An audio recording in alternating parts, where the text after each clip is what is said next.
आजची रेसिपी बघा, एवढी छान असे मस्त साधा गूळ वापरून आज आपण मस्त असे खुसखुशीत लाडू कसे तयार करायचे ते आज आपण बघणार आहोत। रेसिपी खूप सोपी आहे, व्हिडिओ पूर्ण बघा, तुम्हाला खूप आवडेल।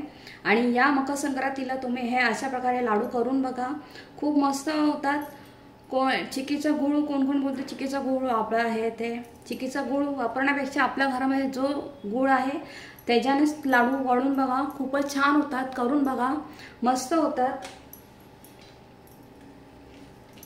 आणि जर तुम्ही तर माझ्या चॅनलवर फर्स्ट टाइम आला असेल तर प्लीज सबस्क्राइब करा, व्हिडिओला लाईक करा, रेसिपी करून बघा, मला कमेंट करा कशी झाली आहे ते सांगा। आणि व्हिडिओ पूर्ण बघा, व्हिडिओ पूर्ण बघितल्यानंतर तुम्हाला कळेल।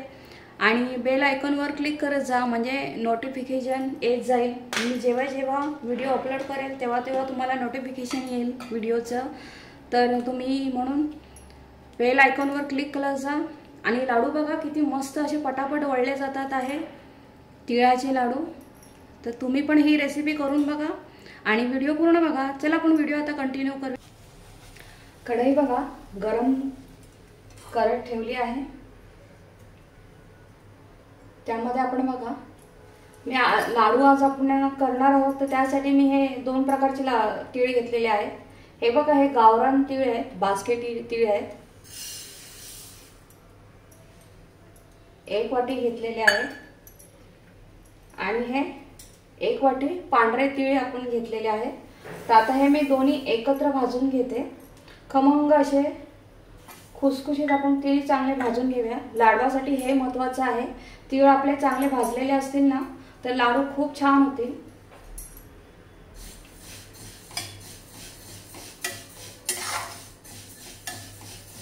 आणि हे मंद आचेवर भाजायचे, तीळ खूप छान असे भाजले जातात।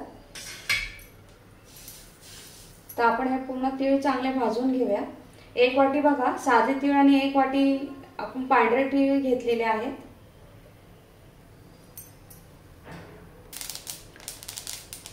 तीळ बघा चांगले भाजले गेलेले आहेत, हे तडतड होतात आहे, म्हणजे आपले तीळ खूप चांगले भाजलेले आहेत।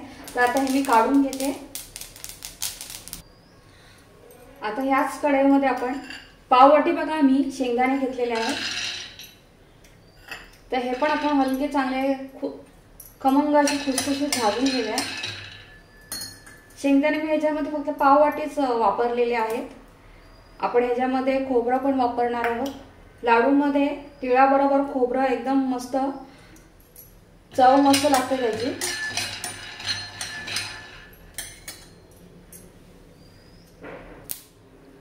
शेंगदाणे पण बघा चांगले असे खरपूस भाजले गेलेले आहेत।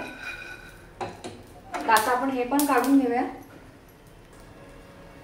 आता मी बघा अर्धी वाटीभर सुक्क खोबरं घेतलेलं आहे, किसून घेतलेलं आहे, तर ते पण आपण थोडंसं भाजून घेऊया।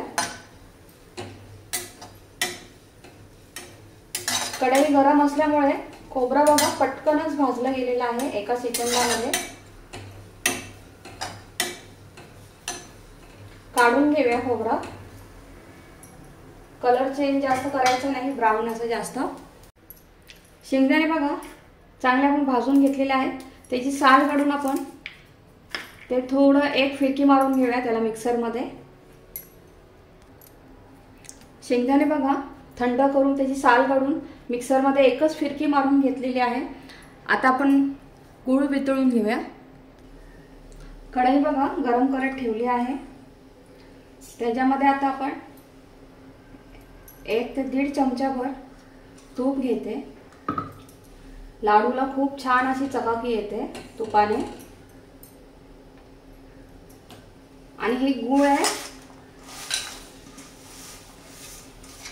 3 वाटी मी गूळ घेतलेला आहे, कारण आपले 2 वाटी तीळ आहेत साधे आणि गावरान तीळ, अर्धी वाटी खोबरं आहे आणि पाव वाटी शेंगदाणे आहे, त्यासाठी मी 3 वाटी गूळ घेतलेला आहे।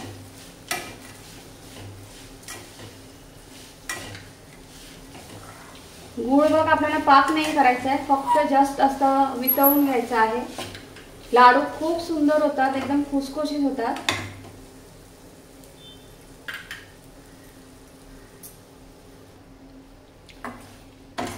गूळ बघा चांगला असं वितळायला सुरुवात झालेली आहे, चांगलं वितळलेलं आहे. पूर्णपणे आपण वितळून घेऊया.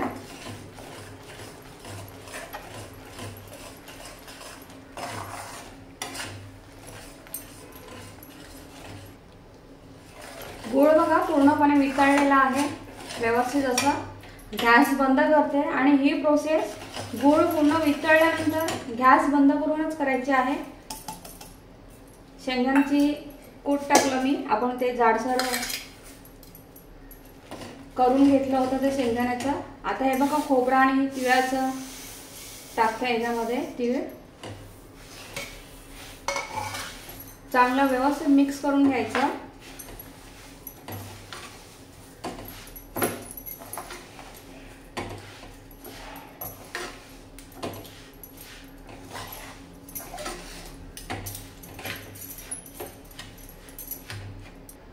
मिश्रण बघा किती व्यवस्थित मिक्स झालेलं आहे आणि गुळाचं प्रमाण एकदम व्यवस्थित झालेलं आहे. आता आपण हे हाताला तूप लावून पटापट लाडू वळायला घेऊया.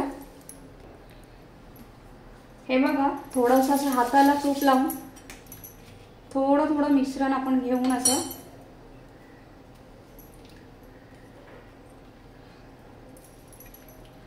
चांगलं असं वळून घेऊया. हे लाडू खूप मस्त होतात, एकदम खुसखुशीत होतात.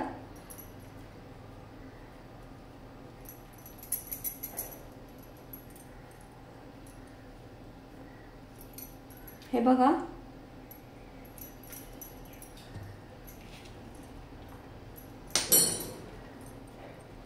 थोडंसं हाताला गरम लागतं पण पटापट करायचं ते. हे असं एकदा प्रेस केल्यावर ते लगेचच असं एकत्र होऊन जातं.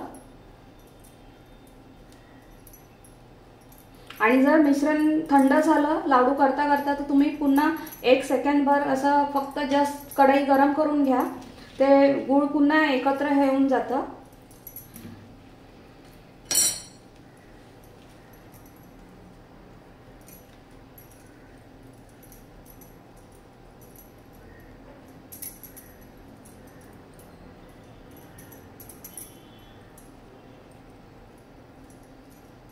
बघा बघा लाडू किती मस्त झालेले आहेत. आता अशा प्रकारे मी लाडू सगळे वळून घेते पटापट. लाडू बघा किती सुंदर आणि एकदम मस्त तयार झालेले आहेत. जेवढं मी साहित्य घेतलेलं आहे तेवढ्याचे हे 42 लाडू झालेले आहेत आणि लाडू किती सुंदर बघा एकदम खुसखुशीत होतात. हे बघा जरा पण कुठे चिकट नाही, खाताना काहीच तुम्हाला चिकट लागणार नाही, एकदम खुसखुशीत लाडू होतात. आणि त्याच्यामध्ये आता आपण ह्याच्यामध्ये खोबरं यूज केलेलं आहे म्हणून त्याची चव अजून दुप्पट झालेली आहे. लाडू खूप सुंदर लागतात. तुम्ही ही रेसिपी नक्की या मकर संक्रांतीला करून बघा. लाडू एकदम मस्त होतात आणि एकदम झटपट होतात. फक्त वळण्यासाठी, कारण ती प्रोसेस फटाफट करावी लागते, वळण्यासाठी कोणतरी सोबत असलं की लाडू पटकन तयार होतात. नाहीतर मग ते एकसारखं गरम करून मग ते वळावे लागतात लाडू, कारण गूळ जसं थंड होतं जसं मिश्रण कडक होत जातं. म्हणून लाडू वळताना कोणीतरी सोबत घ्या म्हणजे लाडू पटापट होतील. आणि लाडू खूप मस्त झालेले आहेत. तुम्ही रेसिपी करून बघा.